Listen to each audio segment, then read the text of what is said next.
You are lying in bed, the lights are completely off, and the house is dead silent. But inside your head, you are currently the lead character in a massive high-stakes scene that will never actually happen. Maybe you are giving a brilliant speech that leaves an entire room of people completely speechless. Or maybe you're finally saying the exact right thing to someone who walked out of your life 3 years ago. You run the scene, then you rerun it, tweaking the dialogue to make your delivery just a little bit sharper. If that sounds familiar, you aren't alone, and it goes much deeper than simple daydreaming. The clinical term researchers use for this exact behavior is paracosmic thinking. It refers to the creation of elaborate, self-directed mental narratives that follow their own internal rules.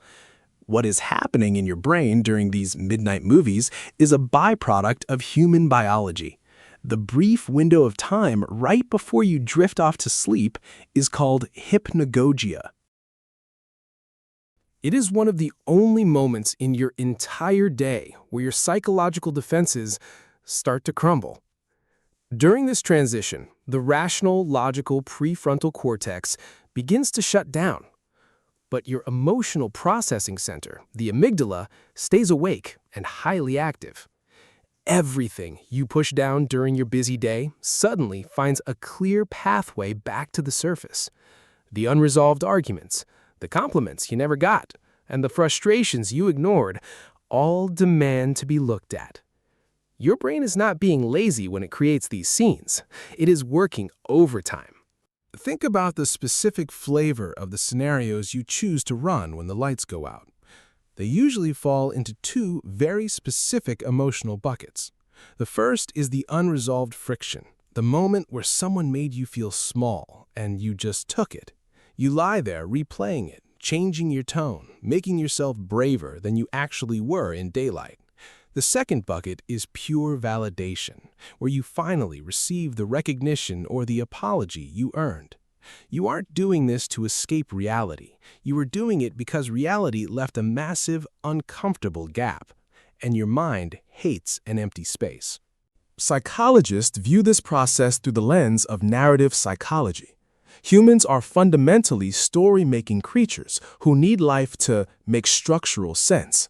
When a real-world interaction ends awkwardly or without closure, your brain views it as an open loop. In cognitive psychology, this is closely related to the Zeigarnik effect, where the mind remembers uncompleted tasks far better than completed ones.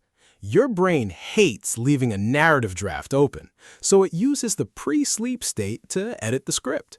Jerome Singer, a prominent psychologist at Yale University, spent decades researching what he termed positive constructive fantasy. He found that people who engage in these structured internal narratives often possess highly advanced emotional regulation. They're using their imagination as a safe psychological sandbox to process identity and test behavioral boundaries. By letting yourself be the main character in the dark, you are maintaining your sense of self in a world that constantly chips away at it. But not every script you write in the dark is a story of winning. Sometimes the scenes turn incredibly dark, becoming detailed rehearsals for the absolute worst-case scenario. You play out the breakup you are constantly dreading, watching the other person walk away in your head. Or you walk yourself through a terrifying confrontation, practicing how to keep your voice from shaking when the time comes. Sometimes it's just a quiet, painful scene of longing with someone you lost a long time ago. You are intentionally breaking your own heart in a room where no one can see you cry. When your imagination turns to grief or anxiety before sleep, it is a form of emotional pacing. Neurological research shows that your nervous system uses the hypnagogic state as a staging area for sleep. During the rapid eye movement stage of sleep, your brain actively consolidates emotional memories.